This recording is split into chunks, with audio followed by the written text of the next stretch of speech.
ụfọdụ ndị ntorobịa nọkọtara n'ụlọ mgbasa ozi ABS wee na-ekpesa mkpesa na ha bụ ndị lụrụ ọrụ INEC ọ ga-achịkọbara mmemme họpụta na akwụrụ ha ụgwọ ha na Anambra steeti. Managing Director Chief Executive Officer ụlọ mgbasa ozi ABS Achidobidi Egwu nabatara ndị a n'ụlọ mgbasa ozi ABS dị na Aroma Junction Ọka. Blessing Dennis wetara anya Ọka.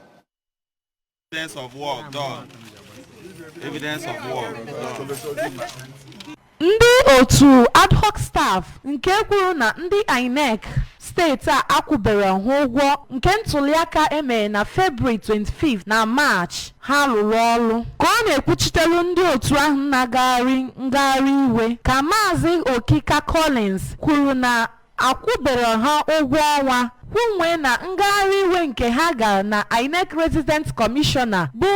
Dọkịta Queen Elizabeth Agwụ gwara ha ka ha weta ihe usoro a ga-eji kwụọ ụgwọ a mana ọ dịbero nke fafụrụ ka ọ na-ekwu okwu ka injinia Okechukwu Ezeani bụ onye ad hoc staff kọwara na ntụliaka ahụ bụ ọrụ enyemaka nke ha zara ma kwunwee ka ha si tinye ndụ ha n'ihe mgbu mgbe a na-eme ntụliaka mana ha jụrụ ịkwụ ha ụgwọ ọnwa. A ga-echeta na ndị otu ad hoc INEC bụ ndị nke gara ngagharị iwe n'izuụka gara aga gbasara ọrụ akwụ ụgwọ nke emere na ntụliaka nke gara aga ka ọ na-anabata ndị otu a ka onye isi Managing Director nke Anambra Broadcasting Service bụ Sachido duru ha ka ha nwee ndidi ma butuo iwe ka e wee na iwu wee tinye n'aka ha ma kwe ha nkwa na ya etinye aka n'okwu a ka e wee nwee ezi mpụtara. Site n'Ọka, abụ m Blessing Dennis maka akụkọ ụwa ABS.